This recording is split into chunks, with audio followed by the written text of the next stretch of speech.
Le grand dialogue.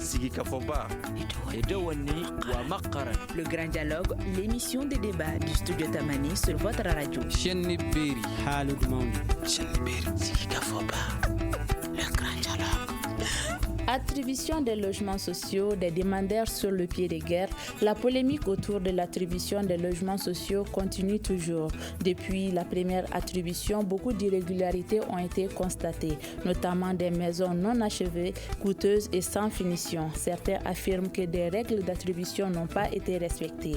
Aujourd'hui, quel est l'état d'esprit des demandeurs? Est-ce qu'on devrait s'attendre à ces problèmes? Comment rétablir la situation? C'est de cela dont nous allons parler aujourd'hui dans ce grand dialogue avec comme invité Bourama Gimbala Sibi, président de la Fédération des associations des bénéficiaires et demandeurs des logements sociaux. Bonsoir Monsieur Bourama. Bonsoir. Moussa Ousmane Touré de l'Association malienne de lutte contre la corruption et la délinquance financière. Bonsoir Monsieur Touré. Bonsoir Madame. Au téléphone, nous avons Monsieur Abdelkader Fofana, membre de l'ASCOMA et chargé des logements. Bonsoir Monsieur Fofana. Moi je suis Mariam Koulibaly. Bienvenue. Le grand dialogue.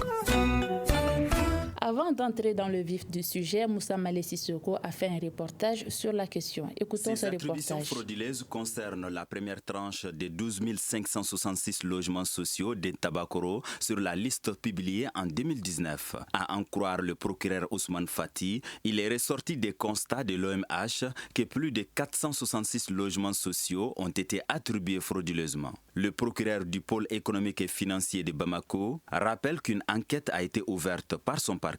Il y a 3 personnes qui ont été inculpées devant le juge d'instruction, dont 2 travailleurs à OHM et puis un autre serait un élément extérieur du service. Le mandat avait été effectivement lancé contre une 4e personne. Pour le moment, on est à ce stade. Donc, tant que l'information n'est pas clôturée, on ne peut pas dire suffisamment ce qui va être la suite définitive. Ousmane Fati indique que les investigations se poursuivent sur l'affaire dite achat de l'avion présidentiel et équipement militaire. Cependant, le procureur affirme que la procédure relève maintenant de la Cour suprême, après les enquêtes préliminaires menées par son département. La procédure a été ouverte présentement et compte tenu de la qualité de certaines personnes suspectées et visées dans la dite procédure. Parler de la lenteur, de la lourdeur, c'est une exigence liée à la nature même de l'organisation et du fonctionnement du service judiciaire. Bon, les gens effectivement parlent du procès. Il faut préalablement instruire le dossier, d'être traité d'abord devant un juge d'instruction. Rappelons que le pôle économique et financier coexiste avec le tribunal de grande instance de la commune 3 du district de Bamako. Il a compétences économiques et financières et s'intéresse également aux infractions liées au droit commun. Alors, Monsieur Bourama Gimbala Sibi, vous venez d'écouter ce reportage. Aujourd'hui, de quoi les demandeurs et bénéficiaires se plaignent? Merci, Sidio Tamani. Bonsoir aux auditeurs. Particulièrement, nous, en tant que demandeurs de logements sociaux et bénéficiaires, ça, nous le disons comme ça, nous nous plaignons réellement des irrégularités et ces irrégularités ne sont autres que les occupations, surtout anarchiques. Les occupations anarchiques, ça et là. Occupation anarchique, qu'est-ce que vous voulez dire par là? Quand nous disons occupation anarchique, nous avons vu que le site même dédié à la réalisation des logements sociaux est occupé à 45% par des personnes non identifiées. Ça, nous le disons comme ça. Pas les logements construits par l'État, mais le site même. Le site est occupé... Les terrains. Les terrains, évidemment. Le terrain est occupé à 45% par des personnes qu'on ignore leur identité. Vous avez des preuves? Évidemment, les preuves sont là. Et au même moment, ces autorités en charge de la gestion des logements sociaux sont au courant. Non seulement ils sont au courant, ils ont été encore informés par la fédération. Et jusqu'ici, rien n'est fait. Et jusqu'ici, l'occupation anarchique continue de nuit comme de jour. Nous nous sommes posé la question réellement, est-ce que, avec ces occupations-là, est-ce que le département ne serait pas complice? Est-ce que, quelque part, le département n'est pas en train de soutenir ces occupants anarchiques? Voilà des questions que nous nous sommes posées depuis toujours et jusqu'aujourd'hui et sans réponse. Parlant d'occupation anarchique, quand vous regardez les logements sociaux construits par l'État en tant que tel, ces logements après 2015, le reste est occupé en grande partie par des personnes réellement qui n'ont pas été déléguées, voire autorisées à être là-dedans. Et ça, c'est un constat que nous avons fait en tant que d'abord association, en tant qu'habitants des logements sociaux. Nous avons vu qu'à travers le service technique que le ministère des tutelles a chargé pour la gestion des logements sociaux et qui a déployé des sociétés de gardiennage sur le terrain, ces sociétés privées de gardiennage se sont donné le privilège, le luxe même de souiller ces logements que l'État a construits et qui est mis pour attribuer aux Maliens demandeurs de logements sociaux. Malheureusement, nous, en tant qu'habitants, nous, en tant que fédération, nous avons dénoncé ces cas irréguliers, ces cas réellement qui ne sont pas admissibles, mais rien n'est fait. Quand rien n'est fait, qu'est-ce que nous disons? Qu'est-ce que nous avons compris finalement? Nous mettons en cause le département qui est en charge de la gestion des logements sociaux. Parce que s'il y a des irrégularités, s'il y a le désordre, étant donné que c'est eux qui sont chargés réellement de faire restaurer l'ordre et qui ne le font pas, on les met en cause. Voilà un peu quand nous parlons d'occupation anarchique, c'est de quoi il s'agit. Et du coup, quand on parle d'occupation anarchique, les voies d'accès dans les logements sociaux, c'est des constats qui sont là, qui sont visibles sur le terrain. Les voies d'accès, c'est-à-dire nos routes, sont bloquées par endroits, par ces mêmes constructions anarchiques-là, ça et là. Donc c'est une situation réellement qui déshonore les habitants. C'est une situation, nous en tant qu'habitants, nous en tant que fédération, qui nous met hors de nous. Parce qu'on a l'impression des fois que réellement nous ne sommes pas dans un état de droit. C'est ce qu'on a dans la tête.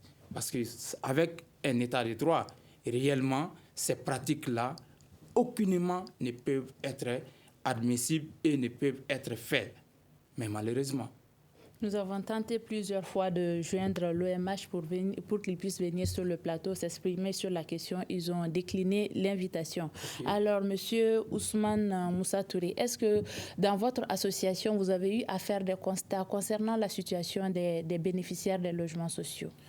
Effectivement, Madame Coulibaly, on a eu à faire des constats, comme c'est dressé tout de suite par mon co-débatteur.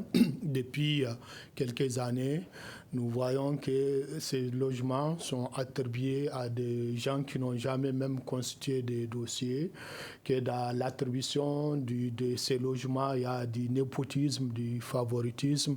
Nous assistons également à la violation souvent de certains textes relatifs à l'attribution. Donc, beaucoup d'irrégularités.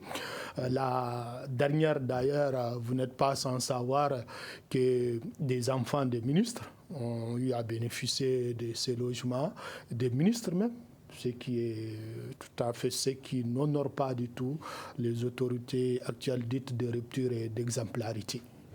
Alors, nous allons donner la parole à M. Abdelkader Fofana, qui est membre de l'association des consommateurs ASCOMA. Il est aussi chargé de la commission logement. Monsieur Abdelkader, quel est votre regard sur la situation des logements sociaux au Mali? Je rappelle que vous êtes aussi architecte. Oui, je vous remercie, madame, pour m'inviter à ce débat. J'avoue que c'est dommage que je ne sois pas présent avec vous là-bas, mais néanmoins, je pense pouvoir apporter la petite contribution pour l'éclairage. C'est vrai que je suis architecte. Ces questions de logements sociaux, je suis impliqué depuis que c'était des brouillons, depuis qu'on écrivait.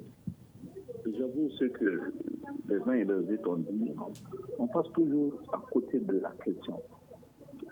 Ils font amalgame entre logements sociaux et espaces de logements sociaux.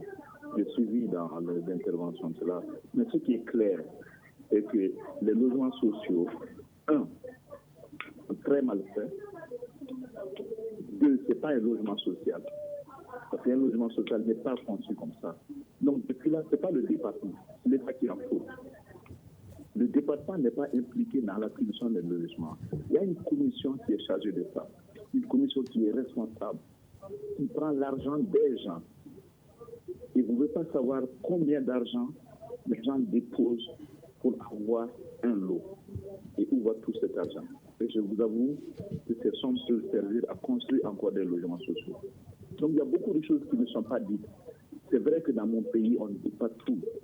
On préfère toujours caresser les choses dans le sens du poil. Et pour ce faire, que chacun essaie de tirer la couverture sur ça pour que ça s'arrange. Ce problème de logement social-là, il faut l'arrêter. Il a atteint ses limites il y a longtemps, très très longtemps. Dans la genèse du truc, il s'agissait de faire des parcelles sociales, pas de logements. L'État ne peut pas construire, il y a des gens habilités à construire. L'État devrait faire juste des parcelles, les viabiliser, les numéroter, mettre à la disposition de celui qui peut construire, qui en a le besoin et qui en a les moyens. Et en ce moment, l'État va facturer la parcelle, disons la parcelle, le terrain qu'il a eu, soit en créant un titre ou en faisant autre. Mais la construction du logement social est venue quoi? Avec ATP. Ça a pris des engagements politiques pour des fins électoralistes. Et on a vu toutes les déviations. Donc accuser les gens maintenant, mais ça date de longtemps, ce n'est pas maintenant. Et quand j'entends aussi au niveau du procureur ou quelqu'un dise qu'on a mené des enquêtes, mais moi je crois que c'est des sanctions, c'est des peines qui sont là, il est connu. Donc je ne comprends pas très très bien, mais le logement social au Mali, c'est vraiment, il faut arrêter. Il faut arrêter avec le logement social. Ça n'a aucun sens. Aucun sens. Les maisons sont très très mal faites pour l'argent qu'on donne. Je vous avoue qu'il y a des logements qu'on donne qu'on peut construire à 3 millions. 3 millions maximum, on l'a construit. Et tout ce qu'on prend là-dessus, c'est quoi? Ça sert à quoi ça? Pendant 20 ans, on rembourse un logement. Ce n'est pas possible. Ce n'est vraiment pas possible. Donc moi, je comprends les gens qui s'énervent maintenant. Il y a de quoi. Le logement, pour le faire, il est très simple. C'est l'architecte qui vous parle. Je connais très bien la question. D'abord, on avait défini des parcelles. Quand on fait des parcelles viabilisées, on laisse les passages. Les gens prennent des terrains, ils payent le terrain, ils construisent là-dessus. Ils construisent son logement. Mais quand l'État se met à construire, les problèmes vont amener. Par exemple, l'école. Comment on fait pour l'école? Il y a eu un cas récent où on a construit une école à Tabakoro. Et il y a une autorité, je crois qu'on dit même le ministre, qui a pris cette école et il a donné à sa femme en gestion. Voilà, il y a beaucoup d'irrégularités qui se passent, mais on passe à côté. Et je plains beaucoup mon tribunal, mes juges, qui, je pense, peut-être ne sont pas dotés de moyens efficaces pour travailler, ou ils n'ont pas la liberté, ou ils ne sont pas écoutés. Et c'est vraiment dommage. Donc, tous ceux qui croient à cette vertu-là, qu'on va donner le logement social, moi, je n'y crois pas. Je crois vraiment qu'il faut arrêter ça il y a longtemps. Depuis longtemps, l'Ordre des architectes a demandé d'arrêter ceci. Parce que nous, en tant qu'architectes, on a été impliqués en rien dans cela. Encore aucune autre profession, ni les topographes, ni les géomètres, tout est conçu par l'État et donné encore aux membres de l'État. Alors, pour avoir ces logements sociaux, il faut être fonctionnaire. Et le privé. C'est le privé qui gère ce pays-là. C'est le privé qui fait marcher ce pays. Qui peut dire quel montant les commerçants font entrer dans la cagnotte? Mais qu'est-ce qu'ils ont? Qui a fait le pourcentage? Donc c'est attribué entre eux. On prend l'argent des gens, de l'État, et on se donne à soi-même. Voilà, c'est comme quelqu'un qu'on nomme directeur. Il bénéficie du carburant, il bénéficie de la voiture de service qui ne fait jamais les courses de service, mais fait plutôt les courses de sa maison, de sa famille. Pendant que le chauffeur est là, il dort. Et 3 ans après, on réforme la voiture, on lui donne une nouvelle voiture. Mais c'est quoi? Moi, je crois qu'il y a beaucoup de choses qui ne marchent pas dans ce pays. Et dans le cadre concrètement du logement social, je vous avoue qu'au niveau des professionnels, la réponse est là. À l'époque, avec Mme Si Kayatou So, tout a été établi dans le cadre de la stratégie nationale de logement. Tout était clair et défini. Mais avec la transition, tout s'est envolé et on a laissé faire, on a suivi, tout le monde a accepté. Et voilà où on en est. Vraiment, c'est dommage, hein, c'est dommage. Alors, M.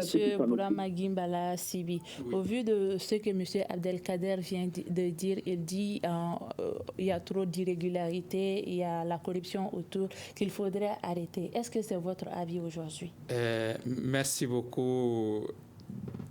On aurait souhaité qu'Abdelkader soit avec nous sur le plateau, malheureusement. Merci d'avance, le sage. Vous savez ce qu'il vient de dire.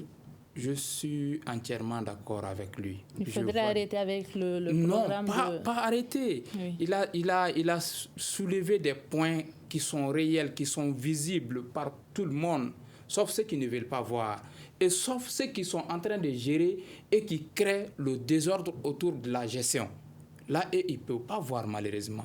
Mais le Malien moyen, le citoyen lambda, sait pertinemment que les logements sociaux au Mali aujourd'hui tendent vers un échec. C'est déjà, ça a échoué, ça il faut le dire, mais il faut le remettre. Comment le remettre? Parce que tous les Maliens aujourd'hui, sans exception, sont allés vers les logements sociaux parce que pour la sécurité. Il y a la sécurité autour de ces logements-là. Quand je vous parle de sécurité, c'est des titres fonciers que l'État va donner aux Maliens, voire aux bénéficiaires de ces logements-là. Ne serait-ce que pour ce mot titre foncier-là, tout le monde est agité. La garantie autour? Il y a une très grande garantie autour de ces logements sociaux-là. Et cette garantie, c'est seulement le titre foncier. Comme si le mot titre foncier-là pouvait nous nourrir. Mais bon, on se limite à ça. Donc, pour revenir un peu en arrière, je vous dis de façon sincère, les interlocuteurs, voire les internautes nous écoutent et nous entendent, les logements sociaux, depuis les indépendances jusqu'à aujourd'hui, c'est le projet de société le plus vaste, le projet de société le plus juste que le Mali ait à réaliser. Et du coup, ces projets... Le plus juste, est-ce que c'est le cas? Parce que M. Abdelkader vient de dire que c'est juste destiné aux fonctionnaires et les autres couches de la population. Non, au fait, en réalité, selon les procédures et les textes, ces logements-là sont destinés à la couche la plus faible. Et malheureusement, il y a des fonctionnaires, il y a des hommes d'affaires qui veulent détourner l'initiative, ce projet-là, à leur fin personnelle. Et si nous, en tant que citoyens, on veut s'asseoir, les regarder, le faire, un jour viendra, on se mettra en cause. Pour ne pas se mettre en cause d'un jour à l'autre, il faudrait se lever pour dénoncer ces irrégularités, pour chercher à proposer des solutions de sortie de crise. Et voilà un peu. Donc du coup, à l'instant où nous sommes, les logements sociaux doivent continuer. Et comment est-ce que ça pourra continuer? Il faudrait réellement mettre au niveau de ces départements des personnes justes, des personnes qui connaissent la matière. Mais aujourd'hui, il faut le dire sans état d'âme, tel n'est pas le cas. Les gens sont choisis selon leur coloration politique. Les gens sont choisis en fonction de leur poids. Quand je dis poids, le poste qu'ils occupent dans nos administrations. Et ce sont nos parents. Donc, vous pensez que les autorités ne jouent pas pleinement leur rôle? Les autorités ne jouent réellement pas pleinement leur rôle. Alors, c'est malheureux. Monsieur Touré, vous avez une organisation qui milite contre la corruption et la délinquance financière et vous avez fait un constat de la situation sur le terrain. Est-ce que votre organisation a eu à mener des actions d'information ou de sensibilisation pour permettre aux bénéficiaires ou aux demandeurs de logements sociaux d'entrer dans leurs droits pleinement? Avant de répondre à ta question, Madame Coulibaly, je vais juste dire, puisque mes co-débatteurs ont eu à dire que malheureusement, les logements ne sont attribués qu'aux fonctionnaires. J'aimerais juste dire que quand nous prenons par exemple les décrets numéro 2015, les décrets 2015, 0351 fixant les modalités d'attribution, dans ces décrets-là, les logements, les termes logements sociaux même est défini. Ils disent que c'est les logements bénéficiant de la subvention de l'État et qui sont réalisés dans le cadre d'un programme gouvernemental et qui sont octroyés à des couches à faible revenu intermédiaire. Donc, mais est-ce que c'est le cas? Dans le constat, est-ce que c'est le cas? Bon, non, voilà. Non. D'ailleurs, j'en profite pour dire que le bureau du vérificateur a eu à formulé des recommandations dans ce sens. Oui, à la suite d'une de ces vérifications de la gestion de l'Office malien de l'habitat et même des logements. Ils ont eu à faire des recommandations dans ce sens. Et si les temps me le permettent, je vais rentrer dans les recommandations. Oui. Donc nous, notre association maintenant, pour revenir à votre question, a eu à faire beaucoup d'actions dans ce sens. Nous avons, avec l'affaire d'attribution frauduleuse qui a eu à défrayer la chronique, nous avons saisi même le pôle économique et financier pour que les auteurs de ces attributions soient sévèrement sanctionnés. Nous approchons aussi nos concitoyens qui veulent être bénéficiaires, qui veulent bénéficier de ces logements, de savoir là où déposer. Parce que souvent, les gens partent à remettre leur dossier là où il ne faut pas déposer, quoi. Nous leur demandons aussi de nous signaler tout manquement au moment du dépôt. Si on leur demande de donner autre chose que les textes, la loi ne demande pas, d'entrer en contact, de dénoncer. Donc, et nous continuons à mener ces actions parce que, madame, vous n'êtes pas sans savoir que la lutte contre la corruption dans ces domaines de logement, ce n'est pas chose aisée, quoi. Voilà, c'est que nous avons eu à mener beaucoup d'actions, de sensibilisation, de dénonciation et d'information. Et j'en suis sûr aussi que la fédération en a fait beaucoup. Alors, monsieur Abdelkader Fofana de l'ASCOMA, vous avez parlé de normes, que ces maisons ne répondent pas aux normes. Quel est votre constat de la chose? Oui, en tant qu'architecte, je vais d'abord parler chez les parents qui ont bénéficié de ces logements. C'est une soeur qui a bénéficié de ça après 5 années d'attente en tant que malien de l'extérieur. Malien de l'extérieur, 10 ans de travail dans une ambassade. Donc, quand elle a eu la maison, on allait visiter la maison. D'abord, j'ai vu que les portes qui étaient là et les fenêtres qui étaient là, je me garde de les décrire. Mais je suis sûr que personne n'acceptera de mettre ça devant une grange à cheval ou à mouton. Vous finissez la porte et dedans. Au niveau des menuiseries, au niveau du carrelage, au niveau de la brique elle-même, la brique élémentaire. Une brique, quand vous prenez un sac de ciment, le maximum de briques qu'on fait avec un sac de ciment, le professionnel m'écoute, c'est 45 briques pour un sac. Au maximum, 45. Sinon, la norme du bâtiment, c'est 42. Ce n'est pas parce que le logement est aux pauvres qu'il est social et qu'il ne doit pas avoir la même consistance que le logement d'un milliardaire. Non. La norme dans le bâtiment, c'est la même pour tout le monde. Donc, quand tu prends un sac de ciment, c'est de 42 à 45 000 par sac. Mais je défie n'importe quel entrepreneur qui a eu à faire ces logements sociaux ces derniers temps, qui peut me justifier qu'il n'a pas fait plus de 60 à 70 briques par sac. Ça veut dire que si vous passez derrière cette maison, quelqu'un qui est dans la chambre, il vous entend, il n'entend vos pas. Quand il pleut, vous avez tout le système qui est mouillé. Les fers qui sont là-dedans, allez-y les tester. Je ne parle pas des tôles. Donc je pense qu'on a essayé de voir le logement social comme un logement du pauvre, comme un logement auquel on peut apporter les matériaux qui n'ont pas de sens, qui sont de moindre qualité. Surtout que chez nous maintenant, les fers ne sont pas... Les fers 6, c'est vraiment des fers de 2 ou 4 épaisseurs. Donc c'est avec ça qu'on construit. Il n'y a pas de contrôle du tout. Donc moi je ne peux pas dire que c'est une qualité. On est en train de spolier les gens de leur argent qu'ils payent pendant une vingtaine d'années et cet argent ne va pas forcément dans la caisse de l'État et ne va même pas au logement auquel on fait. Donc j'ai dit qu'une maison, vous prenez une maison, si vous voulez, on parle d'une fin excellente avec le logement. Je suis expert immobilier, on va expertiser une maison qui est finie et je vous sors le prix tout de suite. On vous sort tout de suite le coût de ce bâtiment. Vous allez voir si ça coûte 20 millions ou ça coûte le coût qu'on lui donne. Alors le reste de l'argent, c'est quoi? C'est pour les frais administratifs. Sans compter que pour avoir ce logement, il faut déposer ses avoirs en banque, il faut être domicilié en banque. Ça veut dire que la banque prend des intérêts sur ton argent. Deuxièmement, tu vas mettre un certain nombre de temps avant d'avoir la maison. Ensuite, tu dois faire une mise préalable. Et Si tu prends la mise pour 5 000 personnes, pour 10 000 personnes, parce qu'il y a 1000 logements, avec cette mise-là, c'est une manne pour la banque et on peut construire avec. Quel sens ça a d'appauvrir les gens, de prendre le pauvre premier, d'abuser de sa bonne conscience, ou du fait qu'il ne sait même pas où il doit aller? Moi, c'est ça mon cri de cœur. Au niveau des architectes, on a dénoncé. Au niveau des consommateurs, on a dénoncé. Mais j'avoue que plus tu dénonces, plus on trouve que vraiment ce type il faut se méfier de lui.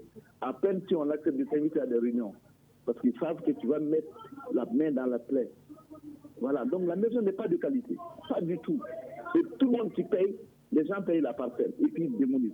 Mais ils ne savent pas quelle perte ça leur fait. Et quand on paye pour démolir, ça veut dire qu'on ne devait pas l'avoir. Parce que la première connaissance, ce n'est pas démolir, c'est l'habiter pendant 10 ans. Avant de pouvoir modifier même un mur. Mais personne ne le fait. Regardez, quand vous pensez que vous êtes dans un quartier résidentiel comme l'hippodrome. C'est pour ça que je dis que ce n'est pas de qualité. Et aucun professionnel ne peut me dire que c'est la qualité. Vraiment. Alors, nous vous rappelons que l'OMH n'a pas souhaité participer au débat de Studio Tamani. Alors, M. Bourama Gimbala Sibi, oui. On vient de parler de normes. Est-ce que c'est votre constat? Les maisons ne sont pas aux normes? Et c'est malheureux. Vous savez, l'architecte qu'il est, il est dans son domaine. Heureusement pour nous. Voilà, quand on va le confirmer, voilà, les autres pourront le confirmer avec nous. Voilà, il n'a dit que la vérité. Et réellement, ces logements-là ne sont pas de bonne qualité. Ça, il faut le dire sans état d'âme. Et voilà. Donc, du coup, quand il a parlé des briques tout à l'heure, j'ai noté, vous savez, ce qu'il a dit, c'est une réalité. C'est un constat personnellement que j'ai fait sur le terrain. Et avec ces maçons-là qui étaient là ce jour-là pour la confection des briques. Et d'autres auraient nous dit qu'il y a un sac de ciment correspond chez certains 70 briques, 65 briques, et d'autres arrivaient même à confectionner 75 briques avec. Est-ce que c'est à cause de ces raisons que certains ne veulent pas habiter leur logement, notamment dans certaines régions? Malheureusement, ce n'est pas le cas de l'inoccupation réellement des logements. Oui. L'inoccupation des logements, c'est dit à quoi? C'est que les logements-là ont été octroyés à des gens qui ne sont pas nécessités, madame. Nous, on a eu à le dire. On va continuer à le dire, on va le décrier partout là où nous avons... Donc, ce n'est pas la mauvaise qualité qui est à l'origine du fait que les gens ne veulent pas habiter dans ces maisons. Ce n'est pas ça le problème. Pour ceux qui ne veulent pas habiter ces logements-là, en réalité, peut-être si ce n'est pas trop dit, c'est des triants, ça je le dis ainsi. Quand je dis triants... On va peser nos mots, monsieur. Oui, vous savez, on est dans un pays où il faut appeler le chat par son nom. Le chat, c'est le chat. Voilà. Donc, du coup... ceux qui ont postulé et en contournant les règles d'attribution des logements sociaux et se faire octroyer un logement social étant donné qu'ils ne sont pas dans le besoin et qui n'occupent pas les lieux, et réellement c'est des gens qui doivent être poursuivis vis-à-vis des textes qui régissent la gestion des logements sociaux. Et c'est des personnes qui doivent être dépourvues de leur droit de propriété de ces logements sociaux-là.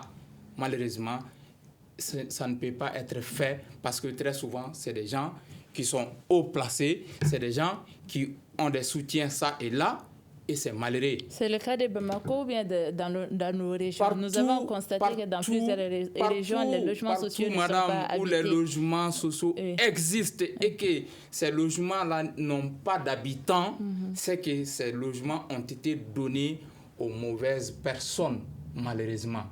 Voilà. On ne peut pas comprendre. Par exemple, c'est un exemple, s'il y a des logements sociaux à Kita chez moi qui ne sont pas occupés et au même moment, il y a des sans-abri à Kita, mais c'est parce que ces logements-là ont été attribués de façon pas possible à expliquer. Donc, nous, on le dit, on n'a pas peur de le dire. On est là, c'est pour faire comprendre aux Maliens la gestion douteuse autour de ces logements sociaux. Malheureusement, il faut que ça change. Il y a eu trop de mensonges autour de la gestion des logements sociaux. Ça, je l'ai toujours dit. Il y a eu trop de mensonges. Et ces mensonges-là, il faut que ça s'arrête. Vous savez, les logements, nous, on a eu à le dire à travers les médias. Nous avons fait un constat, des enquêtes, pour montrer que 80% des logements sociaux sont occupés par des personnes qui ne l'ont pas bénéficié. Comment? Au fait, les logements ont été sous-loués en violation des clauses contractuelles. Et quand vous sous-louez votre logement social, vous le perdez au profit de la personne que vous avez fait loger dans ce logement.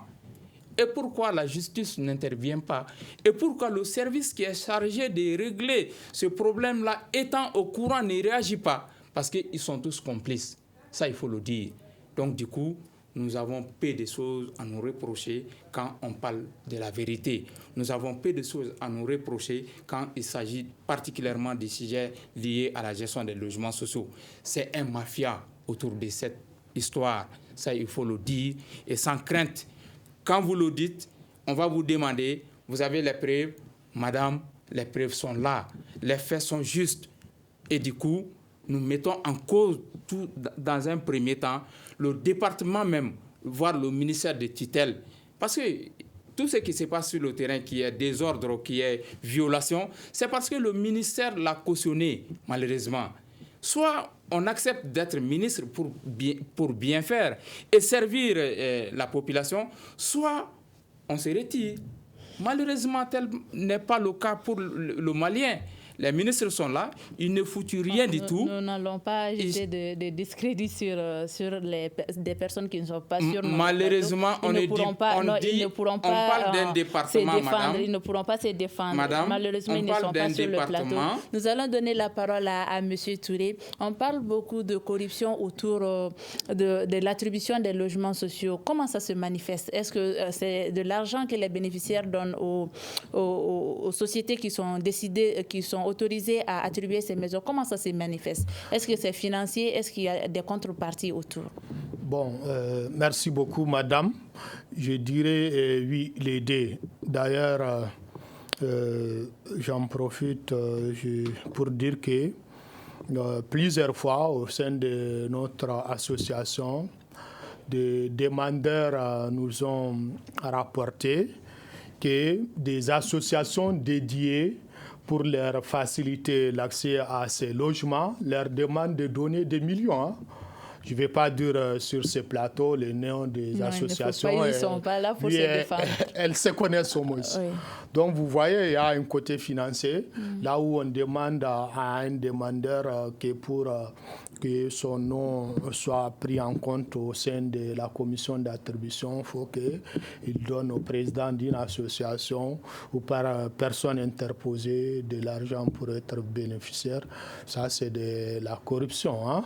Il y a aussi le fait que souvent, certains membres de la commission, de par leur pouvoir, attribuent ces logements à des gens, soit proches d'eux ou qui sont du même bord politique qu'eux.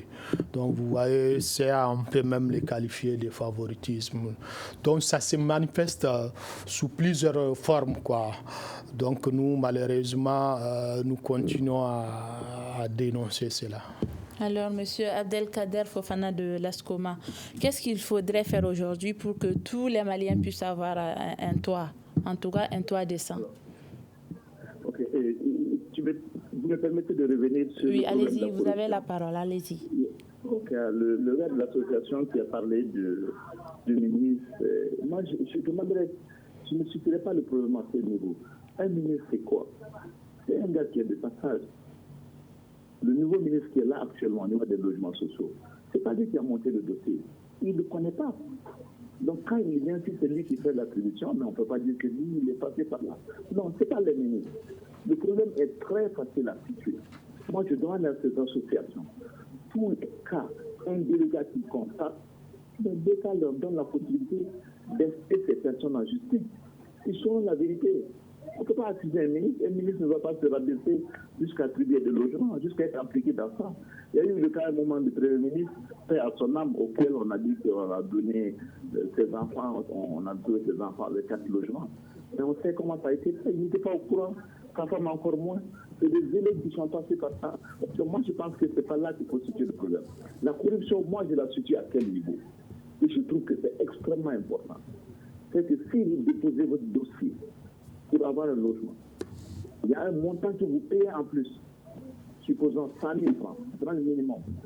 Si 100 000 francs vous déposez, et qu'il y a 5 000 personnes qui postulent pour le logement, ça fait un montant de combien?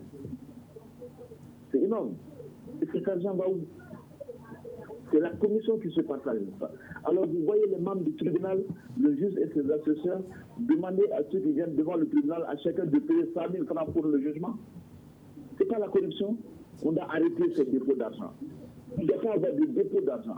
L'État doit prendre les gens à même de travailler gratuitement pour faire sortir des dossiers. Mais ne pas donner à l'argent. Ce qui fait que souvent, ceux qui sont dans la commission, des gens vont leur voir avec de l'argent pour qu'ils puissent leur donner des parcelles. Donc, si on enlève ce point, je pense que c'est clair. Le problème des logements sociaux, pour que chaque Malien puisse bénéficier d'un toit, c'est un leurre. Tout le monde n'a pas besoin d'un toit. Tout le monde n'a pas besoin d'un toit. Je reviens là-dessus. Ceux qui ont besoin de toit, et ceux qui ont la possibilité de payer pour ce toit. Vous allez prendre une famille où il y a 5 personnes. Ce n'est pas que 5 personnes qui vont demander le père, la femme et les enfants un toit. Un toit, c'est être à l'abri pour travailler et abriter sa famille. Donc je crois que dans la révision, il faut qu'on revienne à la première formule que Mme Sikaï-Tousso avait définie, à savoir faire des parcelles, assainir des parcelles, faire passer les voies, faire passer le réseau d'eau, d'électricité et surtout d'évacuation d'eau. C'est-à-dire quand l'énergie amène l'eau, il faut que les tuyaux soient posés pour faire repartir ces eaux usées. Je pense qu'en ce moment, les parcelles assainies, on peut les vendre à beaucoup plus d'argent. Les gens vont payer, ils vont se loger. Et en ce moment, le Malien pourra se loger. Mais tant qu'on va demander à l'État de construire avec l'argent d'autres personnes pour une catégorie de personnes, mais j'avoue que ça ne peut pas marcher. Ça ne va pas loin, ça va monter vite les limites. C'est pour ça que je dis que c'est une aberration de faire des logements sociaux. Le logement est social dans le cadre où c'est un immeuble d'habitation. Vous n'êtes pas sur terre, vous êtes à l'étage et vous payez des droits. Vous ne bénéficiez pas de titres fonciers. Mais là, c'est un peu compliqué. Et vraiment, moi, je trouve que c'est plus compliqué, très sincèrement. Et j'avoue que pour ce faire, il faut qu'on accepte de s'asseoir à table, de faire un séminaire sur les logements sociaux et de créer l'accès. Amener tout ce qui peut apporter leur contribution. Que ce ne soit pas un séminaire d'argent. Hein. Il ne faut pas que les gens en venant pensent qu'au bout du séminaire, il y aura de l'argent. Non. C'est un séminaire qu'on peut tenir. Et surtout maintenant avec les formules de communication par téléphone ou autre, on peut faire ces articles de façon à ce que chacun apporte sa contribution. On fait une synthèse et on fait le blanc sur le bâtiment, sur le logement social. En ce moment, l'État sera outillé pour faire que ce travail. Et que ce travail revienne au privé. Pas que l'État se mette à construire des maisons. L'OMH là, qu'on la privatise. Ceux qui veulent rester là pour faire des maisons, qu'ils soient des privés. Et il y aura un contrôle sur eux. Mais pas en tant que fonctionnaire. Ça ne marche pas. Il y a beaucoup de choses qui ne sont pas du tout claires, mais on laisse aller. Alors, voilà. M. Bourama Gimbala Sibi, vous êtes le président de la Fédération des associations des bénéficiaires et demandeurs de logements sociaux. Oui. Quelles sont vos attentes aujourd'hui? Nous, en tant que demandeurs et bénéficiaires de logements sociaux, ce que nous pouvons réellement demander à nos autorités, c'est de s'investir pour la continuité des programmes de logements sociaux. Parce que c'est tout le Mali qui en a besoin, ça il faut le dire. Donc du coup, pour que le programme aussi puisse être continuel, il y a de ces irrégularités qu'il faut impérativement corriger. C'est-à-dire les maisons anarchiques qui sont sur le site même des logements sociaux, il faut que ces logements-là soient démolis. Les voies d'accès qui obstruent le passage et qui mènent nos logements sociaux, ces voies d'accès-là doivent être dégagées de façon impérative. Sinon, sans quoi, ce programme gigantesque des logements sociaux et au profit des Maliens, réellement va tomber dans l'eau. Moi, Dieu merci, j'en ai déjà eu un logement social. Voilà. Les Maliens ne le savaient pas. Parce qu'au Mali, quand quelqu'un se met à parler de quelque chose, très souvent, les gens ont tendance à comprendre qu'il parle, c'est pour avoir. J'en ai. C'est parce que, raison pour laquelle je défends la cause des autres. Et voilà un peu le combat personnel autour de ces logements sociaux. Parce qu'avoir un toit dans ce pays-là, c'est le parcours d'un vrai combattant. Et ça, tous les Maliens doivent en bénéficier, ces logements sociaux. Et madame, si vous ne l'avez pas, il faut chercher à être candidate. Merci. Alors, Monsieur Touré, Moussa Ousmane Touré de l'Association malienne de lutte contre la corruption et la délinquance financière, qu'est-ce qu'il faudrait faire aujourd'hui pour qu'il y ait de la transparence autour de l'attribution des logements sociaux au Mali?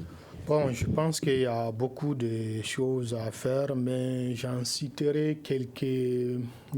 donnerai quelques exemples. La première chose à faire, c'est de relire le décret fixant les modalités d'attribution, parce qu'au niveau de ces décrets, il y a beaucoup d'insuffisances à corriger. Donc, relire ces décrets pour prévoir même des sanctions. Vous avez vu avec la récente affaire d'attribution frauduleuse, il a fallu la pression de beaucoup d'associations, dont certainement la LER, pour que le ministère de l'Habitat accepte d'ouvrir une enquête interne. Et la justice aussi, de sanctionner. Il a fallu beaucoup de bruit. Donc, relire les décrets là. Également, il faudra clarifier les critères d'attribution. Parce que là, j'entends souvent que même les veuves des soldats tombés au front doivent en bénéficier, mais comment? Ainsi que les personnes de petite taille. Donc, l'architecte parle même des fonctionnaires, ce qui est même souvent incompréhensible. Nos concitoyens ne peuvent pas comprendre que des logements soient attribués à des fonctionnaires. Ils pensent que c'est pour les pauvres. Également, je pense que les gens qui doivent être au niveau de la commission doivent être des hommes irréprochables. Au Mali aujourd'hui, est-ce que cela est possible? Est-ce qu'il ne faudrait pas s'appuyer plus sur les sanctions que sur la personne qui sera mise au devant? Parce que, madame, moi, je suis de ceux qui pensent que les problèmes de la corruption au Mali, ce n'est pas un problème de texte. On a les meilleurs textes du monde. C'est l'homme. Donc, souvent, les hommes qu'on amène ne sont pas des hommes dignes de foi. C'est des corrompus qu'on amène. Quand on amène un corrompu, il va continuer à perpétuer la corruption. Dans notre pays, le Mali, ils ne sont pas certes nombreux, mais il y a des hommes intègres, des hommes honnêtes à chercher. Voilà, vaille que vaille. Pour qu'ils soient membres de cette commission. Et de chercher à adopter, pourquoi pas, une charte dite de transparence qui sera appliquée à la commission là. Voilà, entre autres mesures qu'on peut prévoir, soulever parmi tant d'autres. Ainsi prend fin le débat d'aujourd'hui dont le thème était attribution des logements sociaux des demandeurs sur le pied de guerre. Nous avons tenté d'avoir l'OMH sur le plateau, mais ils ont décliné l'invitation. Nos invités étaient M. Bourama Gimbala Sibi, président de la Fédération des associations des bénéficiaires et demandeurs des logements sociaux, Moussa Ousmane Touré, président de l'Association malienne de lutte contre la corruption et la délinquance financière. On avait au téléphone M. Abdelkader Fofana de l'ASCOMA, chargé des questions de logement et architecte. Moi, je suis Mariam Koulibaly. J'ai eu le plaisir de vous présenter cette émission. À la régie, il y avait Adjaratou Traoré et Gagny Kanté. Les débats étaient coordonnés par Mariam Maïga. Merci et à demain. Le Grand Dialogue. Le Grand Dialogue, l'émission des débats du studio Tamani sur votre radio.